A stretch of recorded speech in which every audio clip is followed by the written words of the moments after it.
Today is a push day, and this workout has a pretty clear purpose. The goal is to build the front side of my body one layer at a time. We start with a heavy press, then move into chest isolation, shoulder work, and triceps. So this is not just a list of random exercises. Each one has a role, and each one builds on the last. By the end, chest, shoulders, and triceps should all be very aware that they were invited. I started with the barbell bench press. This is the big compound lift of the day, and it sets the tone for everything that comes after it. The bench press is great because it trains the chest, the front delts, and the triceps all at once. It also gives you a quick reality check. If your setup is loose or your bar path is off, the bench usually lets you know right away. And today I got 10 reps on the first set, 10 again on the second, and then 13 on the third set. So that last set came through a little stronger. I always appreciate that. It is nice when the body decides to cooperate for at least part of the workout.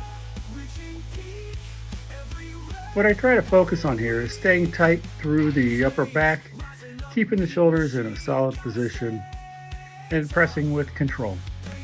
The bench press looks simple, but a good rep and a sloppy rep do not feel the same. This is really the base layer of the workout.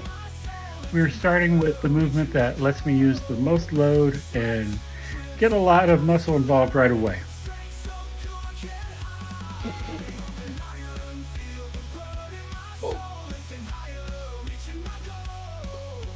After that, I moved to dumbbell incline chest flies.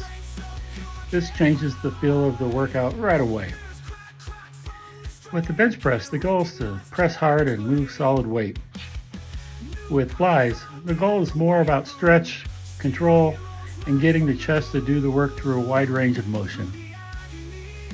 Because the bench is on an incline, this version tends to hit the upper chest a bit more. So it works nicely after flat benching. The flat press gave me the heavy work, and the fly gives me more targeted chest work. Today I got 12 reps with 60 pounds and then 13 reps with 62.5 pounds for the next two sets.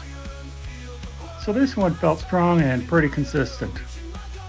The main thing on flies is to avoid turning them into a press halfway through the set.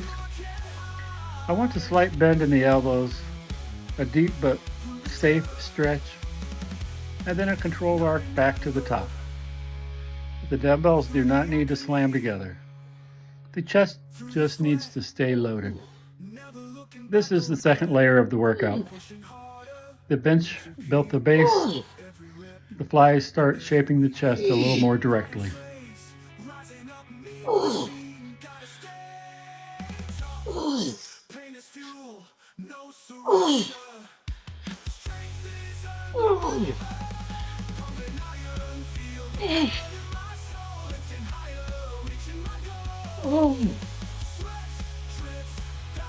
Next came the dumbbell lateral raises. This is where the workout starts adding width. If the chest builds thickness, lateral raises help build that broader shoulder look. And the side delts do not usually need a ton of weight. They need tension, control, and a little patience. Today I got 12 reps, then 12 reps, and then 10 reps with 20-pound dumbbells. The last set dropped off a bit, which makes sense. The shoulders were already helping on the presses.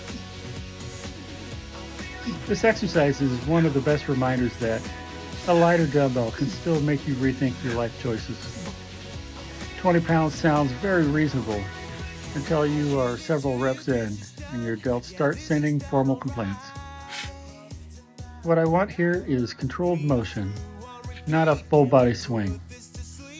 A little momentum can sneak in late in the set, but I still want the side delts doing the work and not the rest of my body trying to rescue the rep. This is an important layer in the workout. Now we are not just building the front side, we are also adding some width to it. So after lateral raises, I went into dumbbell front raises.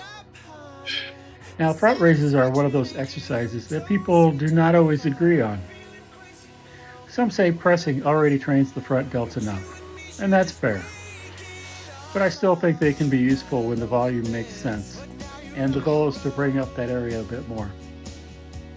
Today I got 13 reps, and then 12 reps, and then 10 reps, with two 15-pound dumbbells, so 30 pounds.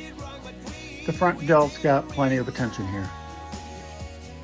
The main thing on these is keeping the raise controlled. Once the dumbbells start flying up because the whole body got involved, the exercise starts losing its point. If it looks like I'm trying to launch the dumbbells into orbit, the set has probably gone on far enough. At this point, fatigue is starting to build across the whole push chain. Chest has worked, side delts have worked. Now the front delts got their turn in a more direct way. So this becomes another layer. Spins for the base, flies for chest focus, laterals for width, front raises for more direct front delt work. Then it was time for triceps, starting with some cable rope overhead extensions.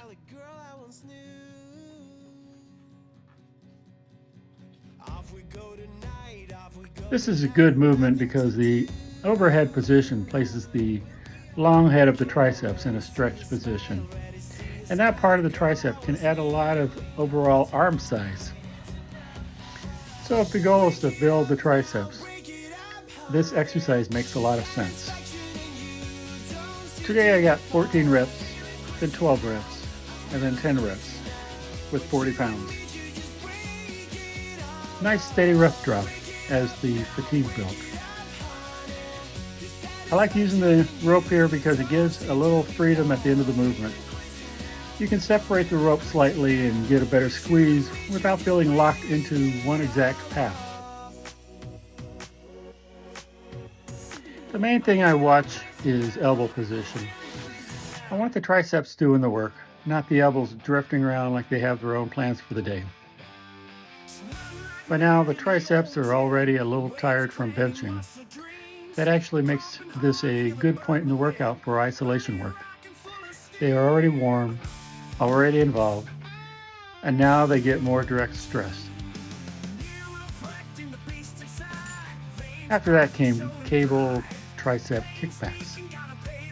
This is a lighter movement, but it still does the job. In fact, some light isolation movements can burn more than heavier lifts. They are not dramatic, but they can be very persuasive. Today I got 12 reps on all 3 sets with 10 pounds. And that might not sound like much, but with a movement like this, it does not take much of a load to make the triceps work if the form is clean. One thing I like about the cable version is the tension. With dumbbells, the resistance can fade dramatically depending on the arm angle. And with cables, the triceps usually stay under a more constant load. My goal here is to keep the upper arm stable and extend through the elbow with control. It's a small movement, so there is nowhere to hide. If the form gets sloppy, it shows right away. This pairs well with the overhead extension. One gives more stretch. This one gives a strong squeeze in the shortened position. A different feel, same muscle, same mission.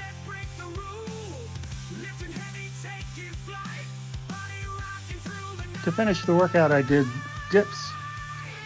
This is a great way to close out a push day because it brings several things together again.